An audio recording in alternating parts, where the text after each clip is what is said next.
Finally अस्सलाम वालेकुम।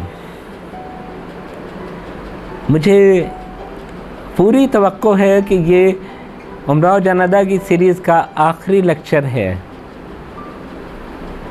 और आज हम इसको मुकम्मल कर लेंगे।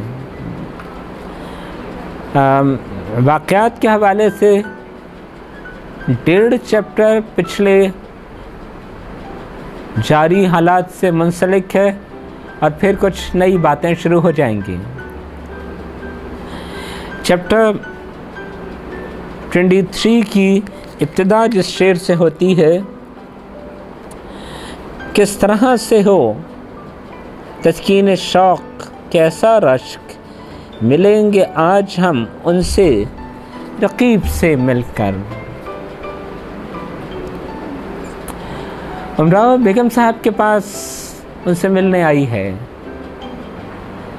और यहाँ हमें ये इल्म होता है कि ये बेगम साहब कौन हैं। बेगम साहब बड़ी इज़्ज़त और एहतराम, बड़ी मोहब्बत के साथ उमराव को रिसीव करती हैं और इसके साथ साथ ज़्यादा अहम बात ये कि उनको इस बात का एहसास है कि वो खुद कौन है। बेगम साहब दरअसल रामदई है। रामदई कौन है?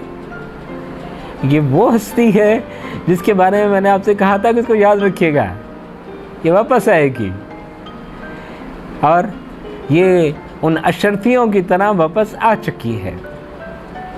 ये वो लड़की है जो कासिम के घर उमराव के साथ अगवा होकर रखी गई थी और इसके बारे में हमें ये बताया गया था कि उसे एक बेगम साहब ने अपने बेटे के लिए ख़रीद लिया।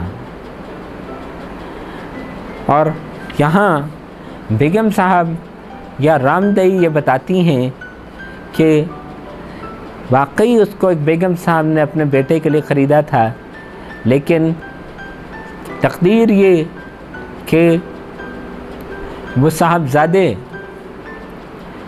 रामदई से वाकई सच्ची मोहब्बत करने लगते हैं और उसको अपनी बीवी बना लेते हैं। और दूसरी तरफ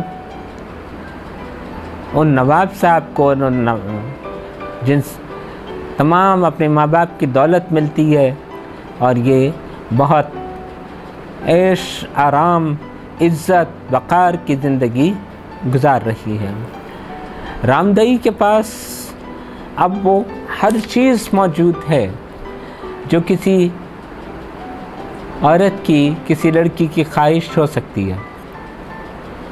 उसके पास सूरत शक्ल है, उसके पास दौलत है, उसके पास एक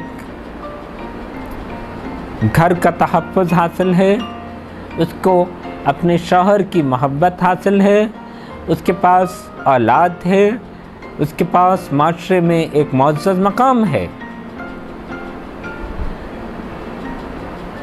सोचिए इस बात को कि उमराव और बेगम साहब दोनों एक ही जगह से अपनी इस नई ज़िंदगी का आगाज़ करती हैं।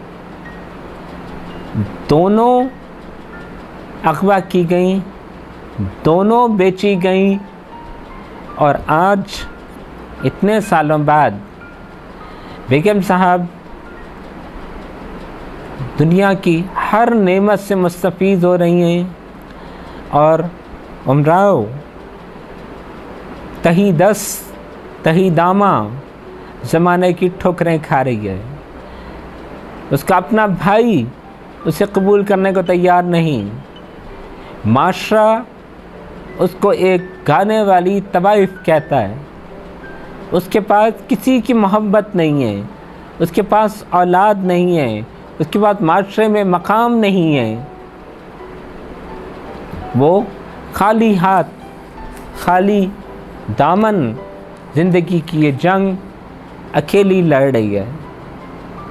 ये तकदीर है। ये वो बात है कि ये भी हो सकता था कि वो अमीरन या उमराव उन बड़ी बेगम साहब के हाथ बेच दी जाती और रामदई उस खानम के कोठों पे बिकती।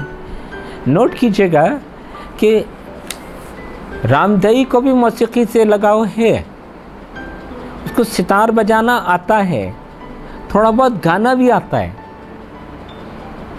सो वो कोठे पे भी उमराव से ज़्यादा कामयाब होती, क्योंकि उसमें वो फन के जरासीम मौजूद थे। लेकिन ऐसा नहीं हुआ। आज सिर्फ किस्मत ने उसे बेगम साहब बना दिया है और उमराव को उमराव के दर्जे पर फेंक दिया। और ये बात उमराव के लिए बहुत तकलीफ़ देह है, लेकिन वो तब भी शाकी नहीं, किस्मत पर साबिर है।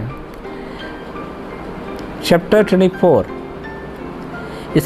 इसके पहले 2 सफ़े दरअसल इस नावल का इख्तिताम है।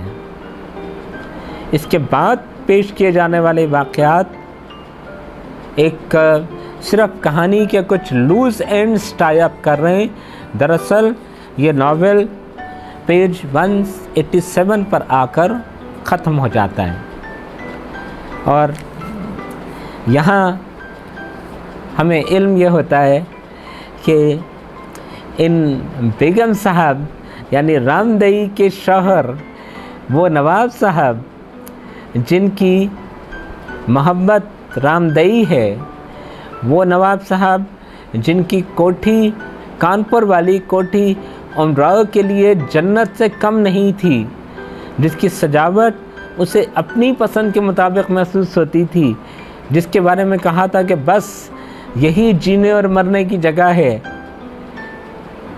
वो नवाब साहब जो अमली ज़िंदगी में एक मुकम्मल मर्द का नमूना है, जो